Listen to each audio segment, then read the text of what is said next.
Welcome to the Pencil Bob channel. I hope you enjoy my stories. When my dad first told us he was moving out of the house he'd built so much of himself, I didn't get it. It didn't make sense. That house was everything he'd ever wanted. A place to stretch out, 2 acres of space, and the kind of kitchen that looked like something off the cover of a home design magazine. And then there was the garage. It wasn't just a garage. It was a monument to blood, sweat, and weekends spent with me and my brothers. 2 stories tall, solid enough to withstand a hurricane, and filled with the tools and projects that made my dad who he was. But he said it was getting to be too much for him to manage. At 62, he didn't want to spend his weekends mowing an endless lawn or trimming the trees that seemed to grow faster every year. He was tired of wrestling with the snowblower every winter just to clear the long, winding driveway. And the thought of dragging out a ladder to replace light bulbs in the cathedral ceilings made his knees ache just thinking about it. I got it. Taking care of that place was starting to feel more like a chore than a joy. He said he wanted something simpler, something that wouldn't demand so much time and energy, something closer to town where they wouldn't feel so isolated. A new chapter for him and his wife, with less work and more time to just enjoy life. So they spent nearly 2 years waiting for their new build to be completed, imagining how perfect it would be to finally settle into a cozy little development where everything was easy. A place designed to help them relax, slow down, and enjoy their golden years together. The move itself was exhausting. I spent 2 days lugging furniture, hauling boxes, and trying to help him settle into this house that frankly felt like a downgrade to me. The yard was small enough that I could mow it in 10 minutes with a push mower. The garage barely had enough room to park his car, let alone tinker with his beloved projects. But he seemed happy enough, so I kept my mouth shut. If this was what he wanted, then good for him. Fast forward to this morning. We were squeezed into a booth at the diner. Me, my dad, and my oldest brother. It was supposed to be just a regular breakfast, nothing out of the ordinary. The kind where you drink too much coffee, joke around, and talk about whatever random thing comes to mind. Eggs, bacon, maybe some pancakes if someone was feeling ambitious. We were halfway through the meal when my dad, in the most casual tone imaginable, drops this absolute bombshell. The house sold in 8 days. He said it like he was commenting on the weather. Like this was just another normal update. My brother and I froze, forks halfway to our mouths, staring at him like we'd misheard. I blinked at him, completely confused. "What house are you talking about?" "The new one," he said, his tone so casual you'd think he was mentioning a grocery run. I nearly spit out my coffee.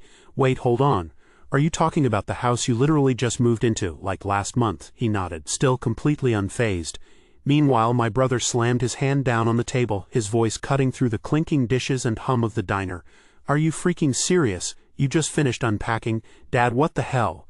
"Yeah, well," my dad replied, shrugging like he was discussing a change in his favorite TV show. He grabbed his spoon and started stirring his coffee, his eyes focused on the swirling cream like this was the most mundane topic in the world. "We didn't really have much of a choice." "Not much of a choice," I practically yelled, my voice louder than I intended.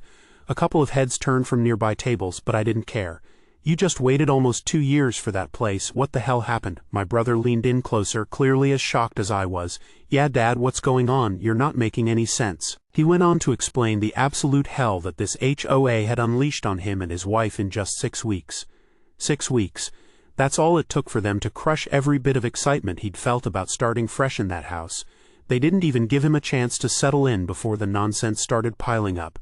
Every day, it seemed like there was a new letter in the mailbox, a new complaint, a new rule he'd somehow violated without even knowing it existed. He said it felt like they were watching his every move, waiting for him to slip up, ready to pounce on the smallest infraction. It wasn't just frustrating, it was exhausting. Instead of enjoying the new chapter he'd envisioned, he was drowning in stress, constantly looking over his shoulder and second-guessing everything he did. It was like the HOA had set out to unravel the life he thought he was building there, thread by thread, until there was nothing left. The first red flag came when he needed approval to install a grab bar in their bathroom. A grab bar? Seriously, how controversial could that possibly be? My dad's 62, and while he's still in decent shape, he's not exactly as steady on his feet as he used to be. He just wanted something sturdy to hold onto in case he slipped getting out of the shower. It seemed like the most harmless practical thing in the world. But not to the HOA. Oh no, to them it was apparently a big deal. They made him jump through hoops. He had to fill out a stack of paperwork, submit detailed pictures of the bathroom, and even write a formal explanation about why he needed the thing. Like it wasn't obvious, and then after all that, they just sat on it. 2 weeks. 2 whole weeks of radio silence before they finally approved the request. By that point, my dad said he was already regretting the whole move. If it's this much of a headache for something so basic, he told me, what's it gonna be like if I want to do something bigger? He wasn't wrong. But that was just the beginning. My dad's always been passionate about cars. He and my brother could spend hours in the garage, lost in conversation, working on an engine or tinkering with an old truck they were fixing up. It was their thing, they loved it. But apparently, the HOA didn't share the same appreciation for cars and mechanics. There was a rule in the bylaws about inoperable vehicles, and not just in the driveway where you might expect it. Oh no, this rule covered garages too. My dad couldn't even keep a project car in the garage. Something he'd done for years. It wasn't just a storage space for junk. It was his workshop, his place to get his hands dirty and do what he loved. But the HOA didn't care about any of that. When my dad tried to argue his point, saying the whole reason he had a garage was to work on cars, the HOA president just shot him down. Garages are for parking functional vehicles, not for storage or workshops, she told him, like she was delivering some sort of decree. He couldn't believe it. It wasn't just a rule, it felt personal. Like she had something against his hobbies. My dad and brother both got pretty heated about it, but it didn't matter. The HOA president's word was final, and she wasn't about to back down. And then came the breaking point, the moment everything shifted. My dad was sitting outside on the back patio, just venting to my mom about all the ridiculousness he'd been dealing with. He was in a pretty bad mood, letting it all out. He called the HOA petty dictators, joking around about how he'd rather set the house on fire than continue dealing with their nonsense. It was all in good humor, just blowing off steam after a rough week of dealing with their ridiculous rules. But apparently, the HOA president didn't think it was funny. Turns out, the HOA president wasn't just some distant figure on the board. She was their neighbor across the street. The same woman who had been sending my dad all those letters. She must have been eavesdropping while walking her dog, hanging out just far enough from the fence to hear the conversation. My dad didn't even know she was listening. And yet, the very next day, he gets a cease and desist letter from the HOA's attorney. The letter was all formal and cold, like something out of a legal drama, demanding that my dad stop making threatening remarks about the HOA. They claimed that his comments could be perceived as disruptive behavior. The kind of crap that gets under your skin when you realize how far they were willing to go. My dad couldn't believe it. He felt like he was living in some absurd, twisted sitcom where the characters were out to get him for no reason at all. They accused me of threatening the community, my dad said, shaking his head like he couldn't even wrap his mind around it. For a private conversation on my own property, can you believe that? He took a deep breath, clearly still frustrated. I mean, I was talking to your mom, not yelling it from the roof or anything. Just venting. I was speechless for a second, trying to process what he was saying. Wait, so she just listened in on you, from the street? My voice came out sharper than I intended. I could feel my blood pressure rising just thinking about it. Yeah, pretty much, he replied, rubbing his forehead. I didn't even know she was there. I was just talking about how ridiculous all this stuff was. And she must have been walking her dog, just hanging around long enough to hear everything I said. It wasn't like I was threatening anyone, just frustrated, you know. He looked at me, his eyes tired. But no, she's got nothing better to do than listen in on private conversations and then run to the board to make it sound like I'm some kind of menace. I couldn't believe what I was hearing. So she actually reported you? For just talking to Mom, yep, he said with a bitter laugh. Next thing I know, I get that damn letter from their attorney. Cease and desist, for a damn conversation. It's ridiculous. I shook my head in disbelief. That's insane. I mean, how is that even legal? Who does that? It's like they're living in some kind of weird authoritarian nightmare. Worse, my dad said. She's got cameras pointed at our house now. I caught her adjusting one of them yesterday. That was it for him. He called his lender, told them about the bylaws, and asked if they could take a look. 20 minutes later, the lender called back and said, yeah, get out of there. Apparently, even they were horrified by how invasive the rules were. So he put the house on the market. In just over a month of living there, he decided he'd had enough. My brother and I sat there in stunned silence as he calmly explained how he'd managed to sell the place in 8 days and would be walking away with a $10,000 to $15,000 profit. Somehow he'd come out ahead, but I could tell the whole ordeal had taken a toll on him. What's the plan now? I asked. He shrugged. We're looking at houses again, but this time no HOAs. I don't care how nice the place is. If there's an HOA, we're not buying. I couldn't help but laugh at the absurdity of it all. "So you're telling me I'm going to have to help you move again? Looks like it," he said with a grin. But underneath the humor I could see the frustration in his eyes.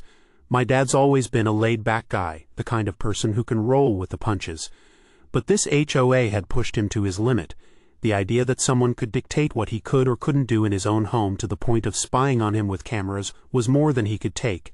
When I got home, I told my wife the whole story. "We're never buying a house in an HOA, I said. She just shook her head. "I don't know how your dad puts up with it. Honestly, I don't either. But one thing's for sure, this won't be the last time I'm hauling boxes for him." HOA rail is inside the house, and for ADA reasons. This is flat out not legal. Overhearing a conversation on the back porch is almost certainly protected speech unless it was specifically about breaking an existing bylaw. An HOA can outlaw speech, but good luck getting a judge to enforce it. We have a neighbor in my HOA that is dependent on electricity to keep them alive. I assume it's because they are dependent on a ventilator, but their specific medical issue is not relevant. We live outside of town and lose power somewhat often. So their doctor insisted they get a generator. They submitted the appropriate request through proper channels. It was denied, but it came back up again with pressure from the individual's attorney, and it barely passed. They were told to put the generator inside a somewhat soundproof fence. They cannot use it unless the power is out, and they have to remove it when the individual no longer needs it, dies, or before the house can be sold. The crazy thing is that it's literally dangerous to live here without some alternate means of staying cool. 115 is not unusual, and overnight temps can be in the low 90s. I know generators are noisy, but does anyone really care about that when the power is out? I mean, except for our bored person shrugging light-skin-toned female sign. HOAs don't care about the ADA.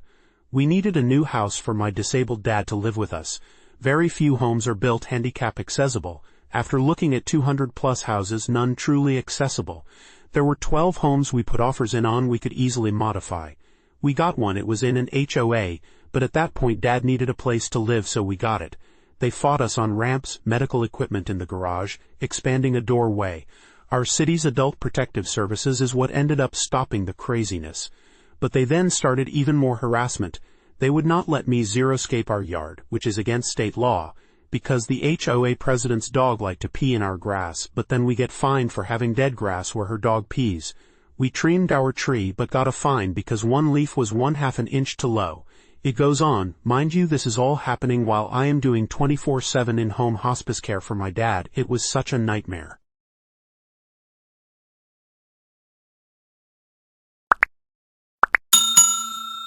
I would like to thank you for watching the video to the end. To encourage us to make more videos, please like, subscribe, comment, as well as share. Check out this other video if you haven't already.